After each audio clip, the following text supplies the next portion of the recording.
विद्यार्थिनीचं विनयभंग प्रकरणी संतप्त पालकांनी केली शिक्षकाची धुलाई. 4 व्हीलरची केली तोडफोड.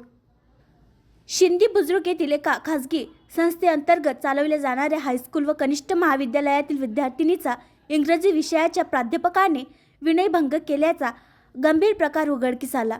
यानंतर संतप्त पालकांनी शाळेवर धडक देत शिक्षकाच्या कृत्याचा निषेध करत त्याला आमच्या ताब्यात द्या अशी मागणी करत शाळेच्या परिसरात ठेवलेल्या शिक्षकाच्या कारची तोडफोड केली. घटनेची माहिती होताच पथरोड पोलीस स्टेशनचे अधिकारी तत्काळ घटनास्थळावर दाखल होत परिस्थिती नियंत्रणाबाहेर जात असल्याचे लक्षात येताच त्यांनी SRPF पथक व अतिरिक्त पोलिसांची कुमक घटनास्थळी बोलावली.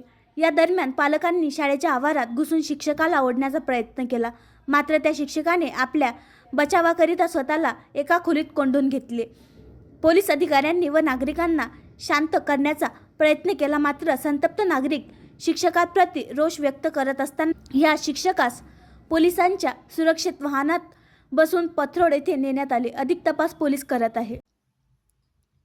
आणखी नवीन व्हिडिओ पाहण्यासाठी आमच्या देशमुख एक्सप्रेस न्यूज चॅनलला सबस्क्राईब करा, लाईक करा आणि शेअर करा.